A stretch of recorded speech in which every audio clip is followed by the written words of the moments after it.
52 years after joining the United Nations, Bhutan graduated from the LDC category. To achieve this achievement did not come easily. It was a journey marked by hard work, perseverance, and sacrifice. We had the support of many friends who accompanied us on this important journey. I take this opportunity to extend our deep gratitude to the United Nations and its specialized agencies. Most importantly, I would like to reserve our deepest thanks to India, our closest friend and neighbor. They have been with us from the very beginning of our development journey and have remained steadfast in their support and friendship. Mr. President, Mr. Secretary General, Excellencies, distinguished delegates, I bring to you warm greetings from His Majesty the Druk Gyalpo. Excellencies, 53 years ago, on the 21st of September 1971, a small Himalayan kingdom was admitted to the United Nations. On that day, after centuries of self-imposed isolation, Bhutan became the 128th member of the United Nations. It was a defining moment for us. When a small, poor, landlocked country nestled in the world's highest mountain joined the global community of nations. That same year, the United Nations created the least developed country category to provide targeted support to the world's poorest nations. Bhutan was among the first to be admitted in that list. Back then, our economy was primarily agrarian, operating largely on a barter system. Our per capita GDP income stood at just $215 US. Life expectancy was barely 40 years. Infant mortality was tragically high, at 142 deaths for every 1,000 live births. And our literacy rate was woefully low. We had only, in fact, less than 300 students in the few scattered schools that had been established to provide modern education. Today, I stand before you with a story of transformation and progress. Our per capita GDP has risen to more than $3,500 US. Life expectancy has increased to 70 years. Infant mortality has plummeted to 15 deaths per 1,000 live births. And our literacy rate, it has climbed to 71%, with youth literacy skyrocketing to 99%. I am pleased to report to this august assembly that because of our all-round progress, last December, 52 years after joining the United Nations, Bhutan graduated from the LDC category. To achieve this achievement did not come easily. It was a journey marked by hard work, perseverance, and sacrifice. But we were not alone. We had the support of many friends who accompanied us on this important journey. I take this opportunity to extend our deep gratitude to the United Nations and its specialized agencies. I would also like to thank all our development partners, including Japan, the European Union, the World Bank, and the Asian Development Bank for their unwavering support. But most importantly, I would like to reserve our deepest thanks to India, our closest friend and neighbor. They have been with us from the very beginning of our development journey and have remained steadfast in their support and friendship. Excellencies, graduating from the LDC category is a significant milestone.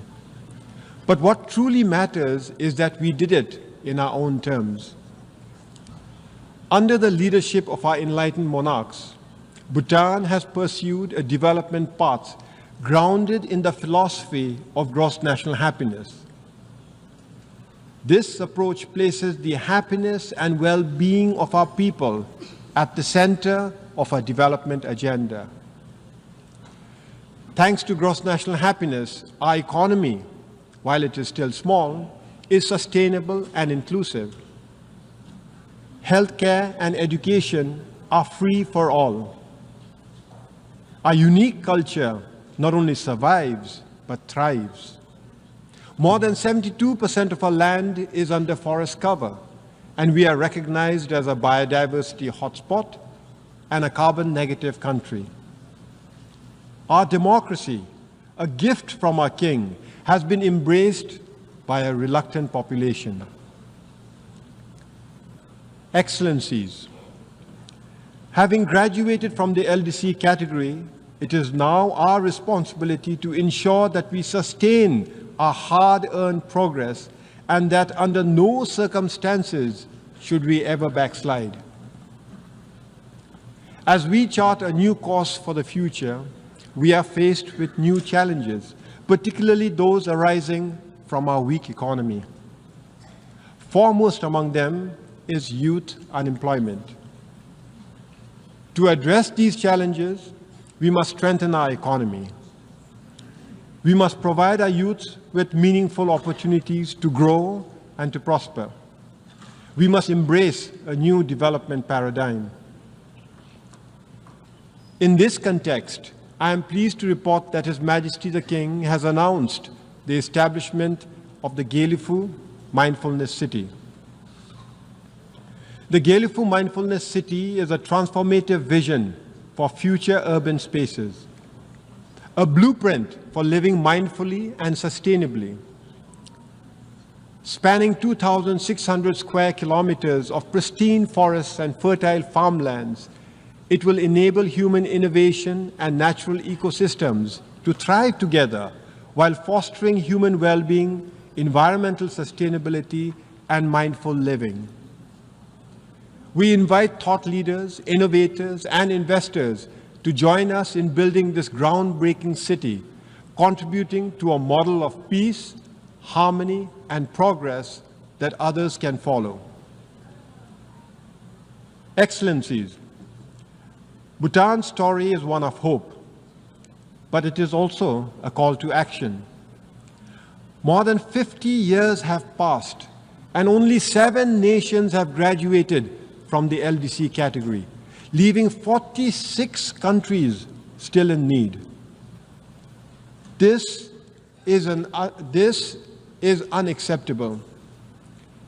The international community must intensify its efforts to ensure that no nation is left behind, that all LDC countries achieve graduation. To accomplish this, we must address poverty, inequality, and vulnerability with a renewed sense of urgency. The Pact for the Future, which we adopted collectively at the Summit of the Future, provides us with a roadmap to transform the lives of the world's most vulnerable. However, transforming the future requires that we also transform institutions shaping it. The United Nations must evolve to meet the realities of today's world. The Security Council as it stands is a relic of the past. We need a council that reflects the current geopolitical, economic landscape, and social realities. Bhutan has long advocated for the reform of the Security Council to make it more representative and effective. For this, India, with its significant economic growth and population and leadership of the Global South, deserves a permanent seat at the Security Council. Similarly, Japan, a leading donor and peace builder, warrants permanent membership. Excellencies, in conclusion, let me reiterate our deep gratitude for the support we have received on Bhutan's journey to LDC graduation. Now we are committed to sustaining this progress, but we will need your continued support. In this regard, we invite your support and investment in initiatives like the Gelufu Mindfulness City. However, as we celebrate Bhutan's progress, we must also intensify our efforts to support other LDCs, ensuring that they too can achieve graduation. In this regard, the role of the United Nations is more critical than ever, reinforcing the imperative for multilateralism in addressing the global challenges we face. As we look to the future, I have the honor to close by repeating a profound message from His Majesty, our beloved King. I first did so 7 years ago, and I repeat, no nation today can stand alone in achievement. Time is slowly telling us that there can be no lasting individual success without success as a community. And there cannot be lasting national progress and success if it does not fit into a future of global peace, harmony, and equality.